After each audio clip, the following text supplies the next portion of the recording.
Hey!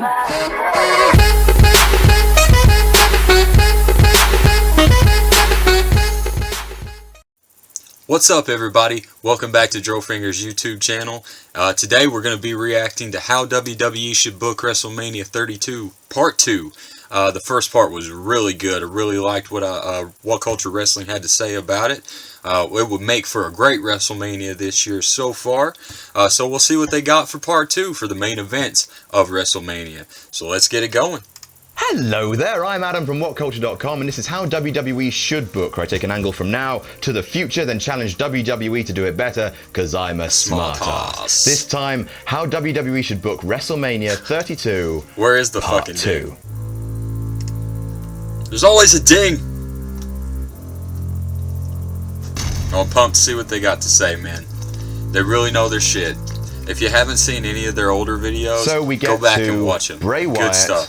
versus Brock Lesnar. Probably so gonna obviously at Fastlane, Bray Wyatt and his gang of spooky, hairy, Duck Dynasty, spooky, dude, biker, hairy, bayou boys are going to Duck cost Dynasty. Brock Lesnar the chance to meet awful. Triple H in the main event. It makes sense, it's no DQ, and it's a sort of grudge that Lesnar won't be able to shake. Now, I know, a lot of people don't want this match because they don't want Bray Wyatt to lose 3 WrestleManias in a row. And to be honest, he's not going to win here.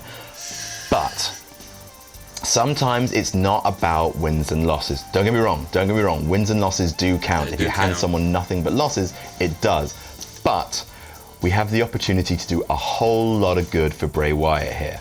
First of all, he'll be sharing microphone time with Paul Heyman. That'll be Bray awesome. Wyatt is an Talk amazing about some good performer, promos. but he's not the best at structuring his own promos. So Paul Heyman can take him under his wing, cut all the filler, nonsensical riddle bullshit, and just say, Bray, what is it you want to say? Okay, we're going to write this promo together, you, me, do-do-do-do-do. They can craft absolute magic on the stick. If Bray Wyatt can leave this feud having had proper promo lessons by Paul Heyman, then he's set. 2, Bray Wyatt is a really stiff fighter. He's hard hitting, you know, his running tackle, his choke slam, he can be stiff as So putting him in a match with Brock Lesnar, it will actually be something to see. There's plenty of opportunities for both men to look like the Beast. After all, countering Sister Abigail into a German suplex, that just writes itself. So, how to not bury the Wyatt family? Well, first of all, you're not burying the Wyatt family if you feature them in a marquee match at WrestleMania, just to, you know, make that point. Second of all, have it be a no-holds-barred match. Because, you know, it's a grudge. They cost Lesnar the belt. He wants to tear Bray Wyatt's hat off and shove it up his bum. A real American. Not anymore, man. Animate that for me, Sam. Speaking of Hulk...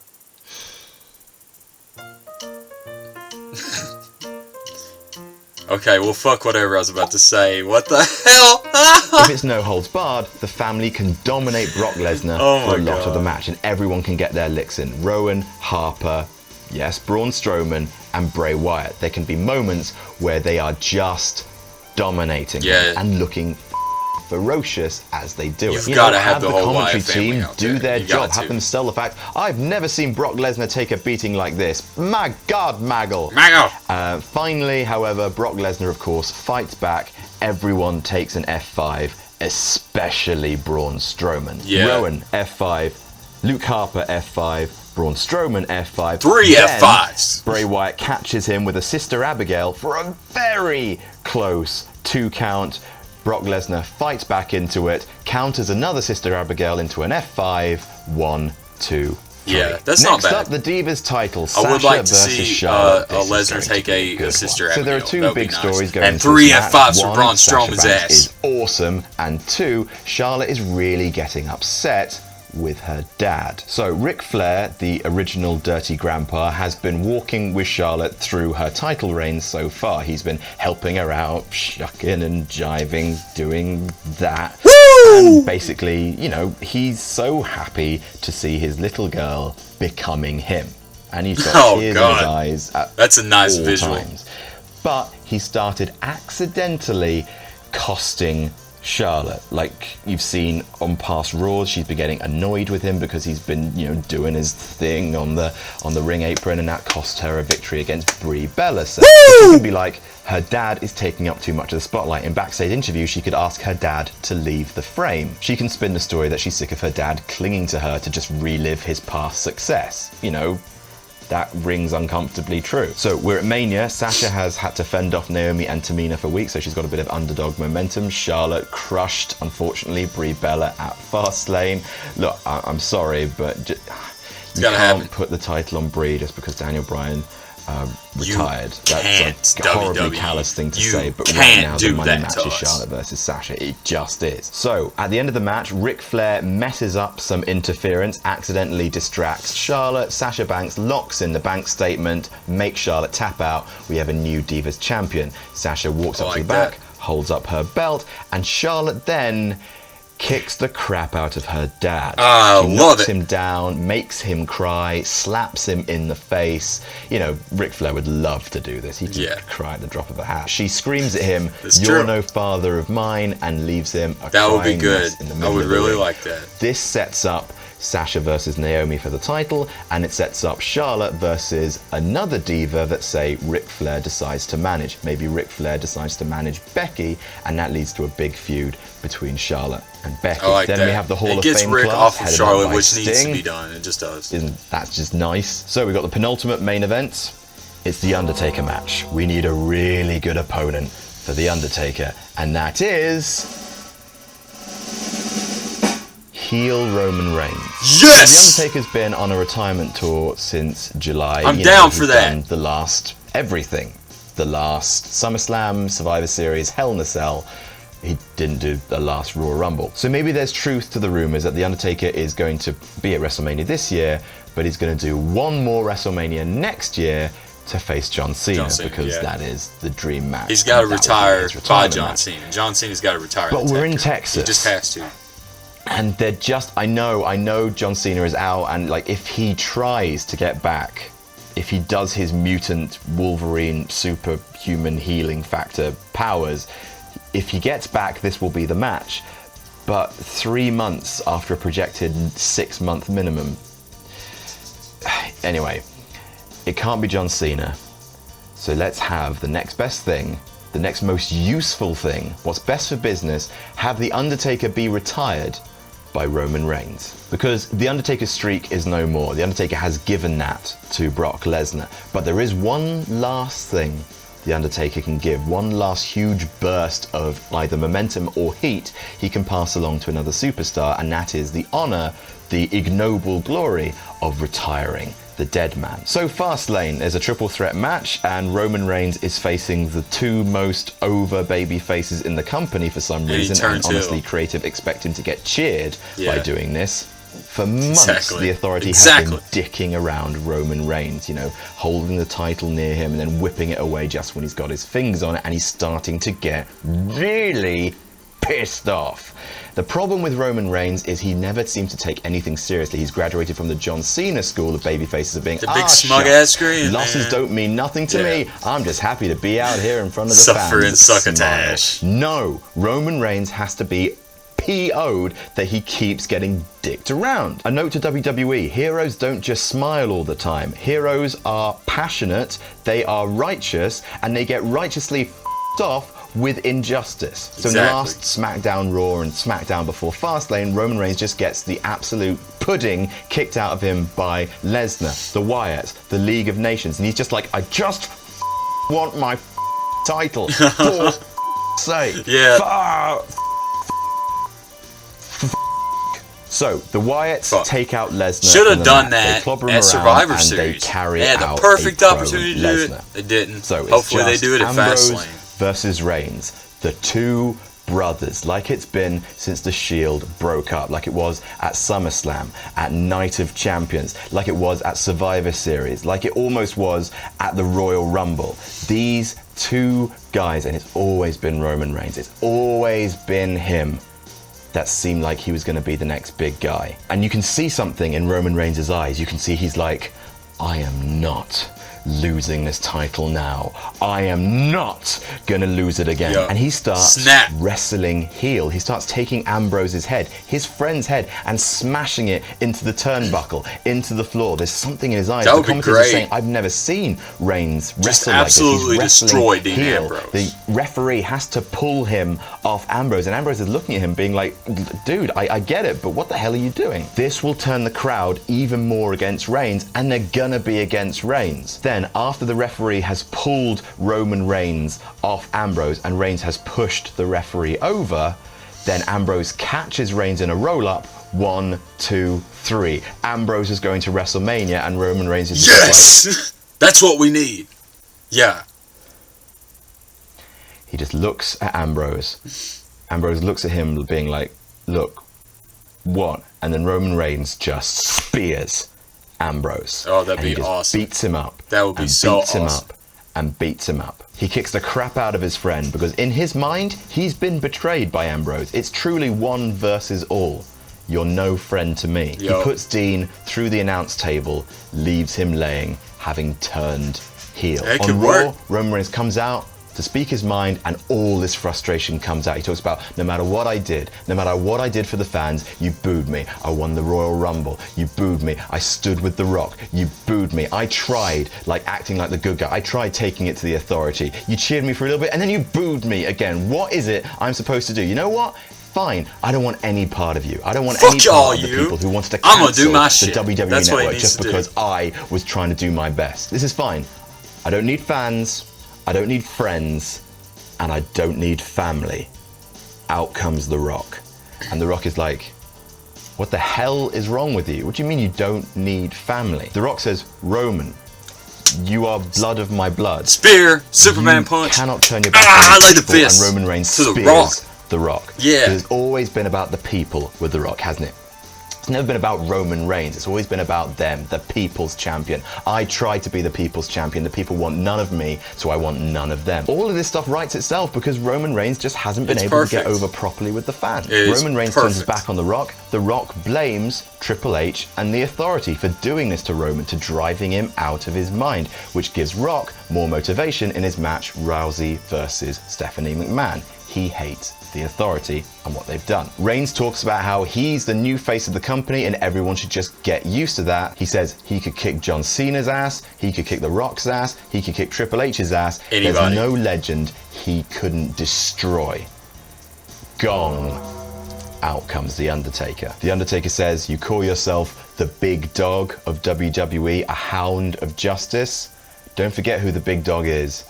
And don't forget whose yard you're standing in. Yes! To prove you're the best in this company, you've got to destroy the Phenom.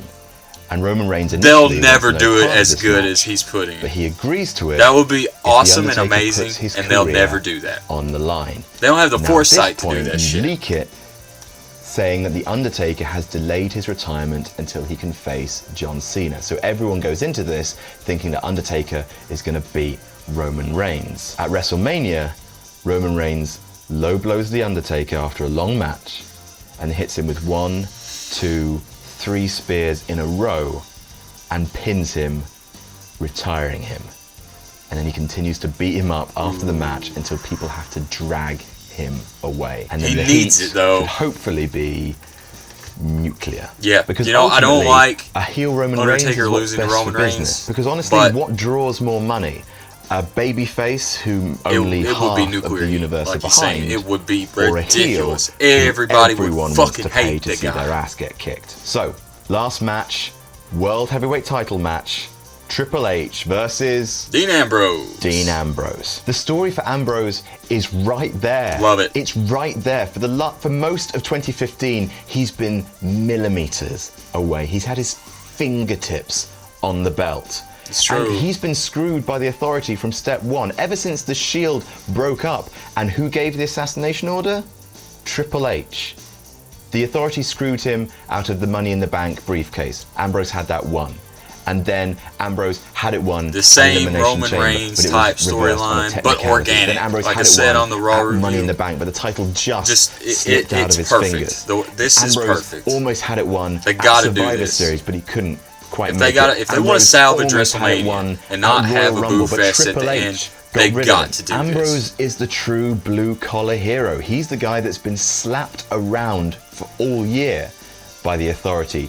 He deserves it way more than Roman Reigns at this point. The fans have been desperate for Dean Ambrose to get serious, to cut the goofball shtick, and to become this pissed off son of a bitch that he was in his feud of the year with Rollins in 2014. So, step one, Triple H forces Dean Ambrose to not only fight in the main event at Fastlane, but earlier that night, defend his IC title against Kevin Owens. Well, Kevin Owens beats him, walks away with the IC title. Kevin Owens attacks Dean Ambrose before the match even starts, injures him, and uses that momentum to win the title off him. Then Ambrose goes into the match, the triple threat match at the end of Fastlane, taped up, but he still comes away with the victory. You know, he's starting to really look like a hero who has put in endurance, unlike they let Roman Reigns do at Royal Rumble. I don't hate Roman Reigns, by the way, it's just he's been booked so badly that it just doesn't make sense for him to be the hero at this point. After Fastlane, Triple H doesn't take Ambrose people don't seriously. like somebody you're just a lunatic, more than they dislike John Cena. And Ambrose is like,